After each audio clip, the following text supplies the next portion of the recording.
Start करते हैं 10th class geography chapter 1, जिसमें हम लोग पढ़ेंगे about resources and development. Can you identify and name the various item used in making life comfortable in our villages and town. मतलब कि जो चीज़ें हमारी लाइफ को बेटर बनाती हैं, ईजी बनाती हैं, क्या आप ऐसी कुछ चीज़ों को मेंशन कर सकते हो?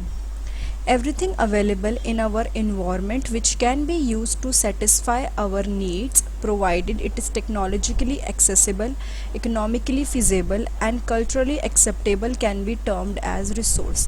अभी तक हम लोगों ने रिसोर्स की कई तरह की डेफिनेशन पढ़ी है। जब हम लोग छोटी क्लासेस में थे या छोटी क्लासेस में देखते थे तो हम लोगों ने पढ़ा था जो चीज़ हमारे काम आए वो रिसोर्स होती है। अब क्योंकि क्लास बढ़ गई है तो हम लोगों को याद रखना है कि थोड़ा सा डेफिनेशन भी इम्प्रूव हुई है। अब यहाँ पे क्या दिखाया गया है कि रिसोर्स क्या होता है? ऐसी कोई भी चीज़ जो टेक्नोलॉजिकली एक्सेसिबल हो, मतलब आप उसको वो आपको मिल सके। ठीक है, अगर हम बात करें, ऐसा ना हो कि वो भैया हम यूज़ ही नहीं कर सकें, टेक्नोलॉजी के थ्रू या फिर किसी भी थ्रू वो हमें मिल सके। ठीक है, इकोनॉमिकली फिजेबल मतलब कि ऐसी चीज़ जो हम अफोर्ड कर सकें, जो पॉसिबल हो। ठीक है, एंड कल्चरली एक्सेप्टेबल यानी कि हमारे आसपास के लोग, हमारी सोसाइटी उस चीज़ को एक्सेप्ट करती हो। ऐसा नहीं कुछ भी आप कहो और बोलो कि ये चीज़ रिसोर्स है, नहीं। और सबसे इम्पॉर्टेंट चीज़ जो हमारे इन्वायरमेंट में प्रेजेंट है और हमारी नीड्स को, जो हमारी ज़रूरतें हैं उसको पूरा करती है, उसको हम लोग रिसोर्स बोलते हैं। ठीक है, यहाँ पे एक रिलेशनशिप दिखाया गया है, interdependent relationship between nature, technology and institutions. यानी कि आपके जो रिलेशन होते हैं नेचर के बीच में, टेक्नोलॉजी के बीच में, या कोई इंस्टीट्यूशन कुछ भी हो सकते हैं, एजुकेशनल इंस्टीट्यूट, प्रोफेशनल, सोशल या फिर रिलीजियस, मतलब कोई भी चीज़। ठीक है, तो ये सारी चीज़ें चाहे फैमिली हो, चाहे एजुकेशन हो, ये सब इस इंस्टीट्यूशंस के अंदर आती हैं। तो ये एक बहुत ही मतलब एक इंटर रिलेटेड रिलेशनशिप रहा है ह्यूमन बीइंग का इन तीनों चीज़ों से। नेचर से, टेक्नोलॉजी से जुड़ा है एक ह्यूमन बीइंग, और institution, various kind of institution से जुड़ा है। The process of transformation of things available in our environment involves an interactive relationship between nature, technology and institution. यानी जो भी चीज़ हमारे इन्वायरमेंट में प्रेजेंट है, अगर वो ट्रांसफॉर्म हो रही हैं, चेंज हो रही है, तो वो किस वजह से हो रही है? क्योंकि बहुत ही गहरा रिलेशनशिप है नेचर, टेक्नोलॉजी एंड इंस्टीट्यूशन का विद ह्यूमन बीइंग। ठीक है, ह्यूमन बीइंग इंटरैक्ट करते हैं नेचर के साथ, किसके थ्रू? टेक्नोलॉजी के थ्रू इंटरैक्ट करते हैं नेचर से, और फिर वो इंस्टीट्यूशंस क्रिएट करते हैं ताकि जो इकोनॉमिक डेवलपमेंट है वो एक्सेलरेट हो सके, एकदम बढ़ सके। ठीक है, do you think that resources are free gift of nature as in assumed by many? कई लोगों को लगता है कि जो भी चीज़ें हमें मिलती हैं, पानी, air, what ever it is, soil, ये सब नेचर ने हमें फ्री में दिया है। ठीक है, दे आर नॉट, मतलब वो फ्री नहीं है। रिसोर्सेज क्या है? ह्यूमन एक्टिविटीज़ का एक फंक्शन है। Human beings themselves are essential components of resources. Human being खुद रिसोर्सेज का बहुत ही इम्पॉर्टेंट और एसेंशियल कंपोनेंट है। They transform material available in our environment into resources and use them. यानी कि ह्यूमन बींग क्या करते हैं? वो खुद भी एक रिसोर्सेज का पार्ट हैं। क्यों? क्योंकि जो भी मटेरियल अवेलेबल होते हैं उसको वो ट्रांसफॉर्म करते हैं और उसको वो यूज़ करने लायक बनाते हैं। ठीक है, these resources can be classified in the following वे। अगर हम रिसोर्सेज को क्लासीफाई करने पे आएँ तो कई तरह से क्लासीफाई कर सकते हैं। चलिए देखते हैं कैसे कैसे। ओरिजिन के बेसिस पे, यानी अगर हमें क्लासीफाई करना है तो ओरिजिन के बेसिस पे we can classify biotic and abiotic resources. ठीक है, एग्जॉस्टिबिलिटी के बेसिस पे, यानी कि रिन्यूएबल है या नॉन रिन्यूएबल है, मतलब क्या ख़त्म होगा या नहीं होगा। ओनरशिप के बेसिस पे कि जो वो रिसोर्सेज है वो कहाँ बिलोंग करता है, किसके अंडर आता है। इंडिविजुअल का रिसोर्स है, किसी कम्युनिटी का है, नेशनल रिसोर्स है, इंटरनेशनल रिसोर्स है। On the basis of status of development, यानी कि किस तरह से डेवलपमेंट हो रही है, पोटेंशियल है, स्टॉक के फॉर्म में है या रिजर्व्स है। इन सारे तरीक़ों से हम लोग क्या करते हैं, रिसोर्सेज को बांट देते हैं कि हाँ भाई ये सारे रिसोर्सेज हैं, ठीक है। अब इस पार्ट में हम लोग अलग अलग काइंड ऑफ रिसोर्सेज पढ़ेंगे, जिस भी तरह उसको डिवाइड किया गया है। यहाँ पे रिसोर्सेज को एक क्लासिफिकेशन का चार्ट दे रखा है। रिसोर्सेज दिखा रखे हैं natural resources, human resources. Natural में renewable and non renewable. Renewable मतलब जो वापस नेचर में आ जाते हैं, जैसे कि विंड हो गई, वाटर हो गई। और फिर एक बायोलॉजिकल में नेचुरल वेजिटेशन और वाइल्ड लाइफ। नॉन रिन्यूएबल में आ गए आपके नॉन रिसाइक्लेबल, जिनको आप रिसाइकिल नहीं कर सकते, या रिसाइक्लेबल मैटर, ठीक है। ह्यूमन में आ गए स्ट्रक्चर एंड इंस्टीट्यूशंस, जो भी हैं, चाहे एजुकेशन है, कोई रिलीजियस है, चाहे सोसाइटी है, क्वांटिटी एंड क्वालिटी, ठीक है। नाउ इसको डिटेल में पढ़ेंगे, बट सबसे पहले हम लोग पढ़ते हैं resources on the basis of origin. किसके बेसिस पे? ओरिजिन के बेसिस पे।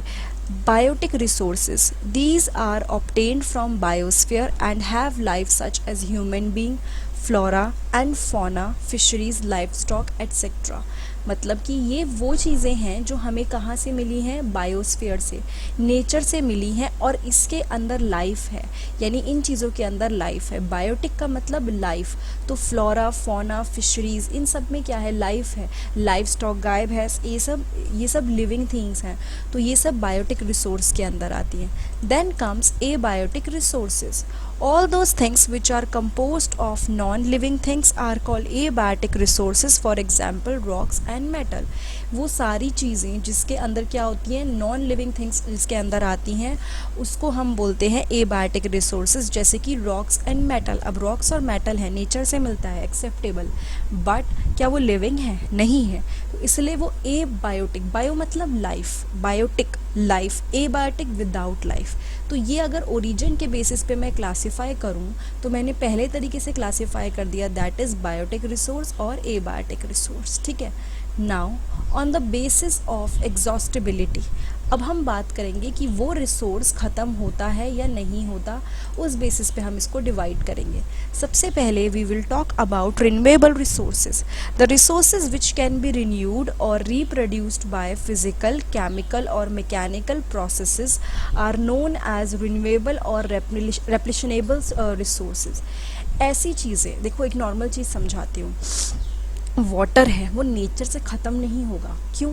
वाटर साइकिल काम करता है, तो जो पानी वेस्ट भी होता है, जो पानी आप यहाँ से जाता भी है, उड़ जाता है, इवापोरेशन हो जाता है, ट्रांसपिरेशन हो जाता है, वो प्रेसिपिटेशन की फॉर्म में, बारिश की फॉर्म में, स्नो की फॉर्म में वापस आ जाता है। तो वो एक ऐसी चीज़ है कि ख़त्म नहीं होगी, but that does not mean कि पानी को वेस्ट करो बिकॉज ख़त्म नहीं होगा, क्योंकि ख़त्म नहीं होगा, बट जो प्योर लाइक वाटर है, जो यूजेबल वाटर है, वो कितने टाइम तक रहेगा, वो हमारे एक्शंस पर डिपेंडेंट है, ठीक है। आप वेस्ट कर दो वाटर और वो सब कुछ ओशन में जाके मिल जाए विद वाटर साइकिल, आपके लिए तो नहीं बचेगा ना। तो इसलिए रिन्यूएबल रिसोर्सेज के अंदर वो चीज़ें आती हैं जो रिन्यू हो सकती हैं। जैसे कि अगर आपके घर में टीवी या मोबाइल रिचार्ज कराना हो, तो क्या होता है? रिन्यू करा लेते हो। ऐसा नहीं है कि एक महीने में अगर ख़त्म हो गया तो दोबारा फ़ोन नहीं चलेगा, आपका दोबारा पैक डलता है और आप दोबारा चलाते हो, तो वो हो गया रिन्यूएबल या फिर रिप्रोड्यूस्ड करना। तो रिन्यूएबल के अंदर जो चीज़ फिजिकल, केमिकल या मैकेनिकल प्रोसेस से दोबारा आ जाती है, हम वो चीज़ें डाल देते हैं। Now non renewable resources, these occur over a very long geological time. देखो आते ये भी है नेचर में, बट ये इतना ज़्यादा टाइम लेते हैं, लाइक इसको अगर समझ लीजिए कोल ख़त्म हो गया तो डज नॉट मीन कि 100 साल में या 1000 साल में आ जाएगा, लाइक लाखों करोड़ों साल लगेंगे, उसके बाद जाके रिसोर्सेज वापस आएंगे ऐसे वाले। तो प्रैक्टिकली ह्यूमन लाइफ में तो ये पॉसिबल ही नहीं है ना।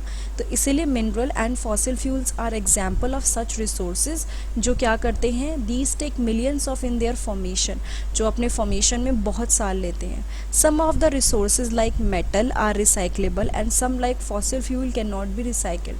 कुछ ऐसे रिसोर्सेज जैसे कि मेटल वो क्या है, रिसाइक्लेबल हैं, और कुछ जैसे कि फॉसिल फ्यूल उनको हम रिसाइकिल नहीं कर सकते, दे विल बी एग्जॉस्टेड, मतलब ख़त्म हो जाएंगे।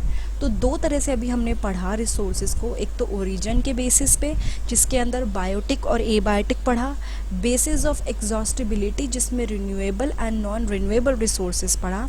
Now let's study about on the basis of ownership. Ownership मतलब किसका है वो रिसोर्स, इंडिविजुअल रिसोर्स, और एक है कम्युनिटी ओन रिसोर्स, आगे और भी आएंगे, बट पहले इस पे फोकस करते हैं। ये वो रिसोर्सेज हैं जो इंडिविजुअल के होते हैं, ठीक है। प्राइवेट, फॉर एग्जांपल अभी आगे आएंगे, कोई घर है, ठीक है, कोई प्लॉट है, कोई पॉन्ड है, हो सकता है किसी सिंगल इंडिविजुअल का है। तो many farmers own land which is allotted to them by government against the payment of revenue. तो कई ऐसे फार्मर्स हैं जिनके पास खुद लैंड है जो गवर्नमेंट ने उन्हें दिए हैं। In villages there are people with land ownership. Villages में लोग होते हैं जिनका लैंड खुद का होता है, और कुछ ऐसे भी होते हैं जिनके पास कोई लैंड नहीं होता। Urban people own plot, houses and other property. जो शहरों में लोग रहते हैं उनके पास मतलब प्लॉट्स होते हैं जहाँ पे वो घर बना सकते हैं, घर होते हैं और दूसरी प्रॉपर्टीज़ होती हैं। प्लांटेशन, पेस्चर लैंड्स जहाँ पे चरा सकें, वाटर वेल्स, ये भी लोगों के प्राइवेट होते हैं जहाँ पे क्या होता है, इंडिविजुअल का कंट्रोल होता है। Make a list of resources owned by your house hold. अब आप अपने रिसोर्सेज की एक लिस्ट बना सकते हो जो आपके पास हैं, ठीक है। फिर आ जाते हैं कम्युनिटी ओन्ड रिसोर्स। इससे पहले हम लोगों ने पढ़ा इंडिविजुअल रिसोर्सेज, मतलब जो एक इंडिविजुअल के हाथ में है। There are resources which are accessible to all the members of the community. किसी कम्युनिटी के सारे मेंबर उन रिसोर्सेज को, उनका फ़ायदा उठा सकते हैं, उन रिसोर्सेज को यूज़ कर सकते हैं। ऐसा को हम कम्युनिटी ओन रिसोर्सेज बोलते हैं।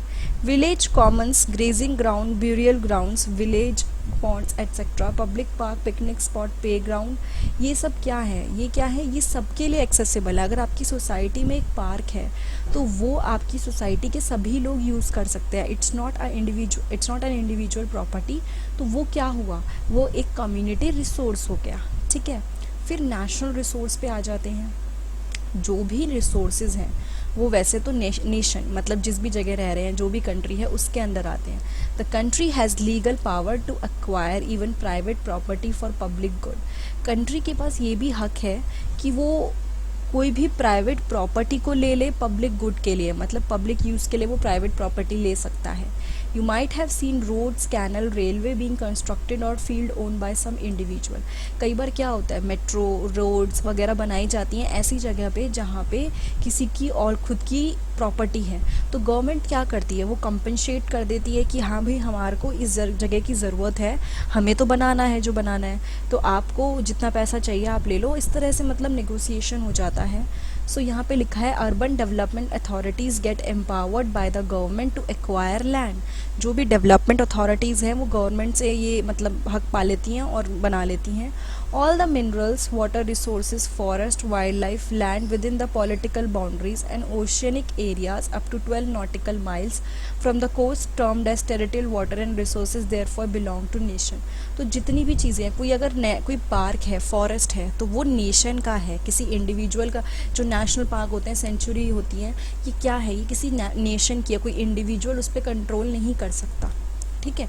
फिर आ जाते हैं इंटरनेशनल रिसोर्सेज पे, जिसमें हम लोग पढ़ेंगे there are international institution which regulate some resources. कुछ ऐसे इंटरनेशनल देश के बाहर के इंस्टीट्यूशंस होते हैं जो रिसोर्सेज को रेगुलेट करते हैं। Oceanic resources beyond 200 nautical miles of the exclusive economic zone belong to open ocean and no individual country can utilise this without the concurrence of the international institution. जो oceans होते हैं, कई बार ऐसा नहीं है कि कोई एक उस पर हक जता देगा कि ये ओशन मेरा है क्योंकि ये मेरे देश के पास है तो मेरा है, ऐसा कुछ नहीं है। It's a international property. वो आपका नेशन की भी प्रॉपर्टी नहीं है और आप उस पर हक नहीं जमा सकते जब तक कि आपको कोई प्रॉपर लीगल चीज़ नहीं हो। एक एरियाज होता है कि हाँ इतना एरिया तक आपके कंट्री का है, बट उसके बीच का जो पार्ट होता है ओशन वगैरह का वो बहुत बड़ा होता है ऑलरेडी। तो ये थोड़ी कि कोई कंट्री उसको अपना बोल देगी कि ये मेरा है, ऐसा नहीं होता। There are certain rules which are needed to be followed. Now do you know that India has got the right to mine manganese nodules from the bed of Indian Ocean from that area which lie beyond the exclusive economic zone. यानी कि India को manganese nodules निकालने की permission मिली हुई है किस area से, जो एक्सक्लूसिव इकोनॉमिक जोन होता है उसके अलावा जो पोर्शन उनके आसपास है वहाँ से वो माइनिंग कर सकते हैं। बट ऑब्वियसली सारे ओशन में से नहीं कर सकते हैं, कुछ पर्टिकुलर बाउंड्रीज़ हैं जहाँ पे वो ये कर सकते हैं। Now on the basis of status of development, अब हम स्टेटस ऑफ डेवलपमेंट के बेसिस पे देखते हैं। Resources which are found in a region but have not been utilised. ऐसे रिसोर्सेज जो कहीं पे मिले हैं, हमें पता है बट हम इसको यूटिलाइज़ नहीं कर पा रहे, पोटेंशियल रिसोर्सेज हम उसको बोलते हैं। समझाती हूँ कैसे। जो वेस्टर्न पार्ट ऑफ इंडिया है जैसे कि राजस्थान एंड गुजरात, वहाँ पे डेवलपमेंट बहुत अच्छे से हो सकती है विंड एंड सोलर एनर्जी की। अगर चाहें तो विंड मिल या सोलर पावर को जनरेट करा जा सकता है, बट उसको अभी प्रॉपरली डेवलप नहीं किया गया है। But there is a very much scope, potential resource है जिसको यूज़ किया जा सकता है। Now developed resource which are surveyed and their quality and quantity have been determined for utilization। ऐसे रिसोर्स जिनका सर्वे किया गया है और उनकी क्वालिटी और क्वांटिटी को भी देखा गया है कि यूटिलाइज हो सकती है। The development of resources depend on technology and level of their feasibility. यानी कि जो डेवलपमेंट होती है रिसोर्सेज की वो किस पे डिपेंडेंट होती है, टेक्नोलॉजी पे और उनकी फिजिबिलिटी पे। मतलब कि यहाँ पे ऐसा नहीं है कि वो पोटेंशियल है कि हम इसको यूज़ नहीं कर पा रहे हैं, हमें पता है काम का है, सब कुछ है, लेकिन वो कितना डेवलप होगा वो डिपेंड करेगा किस पे, टेक्नोलॉजी पे। ठीक है। Now stock material in the environment which have the potential to satisfy human need but human being do not have the appropriate technology to access these।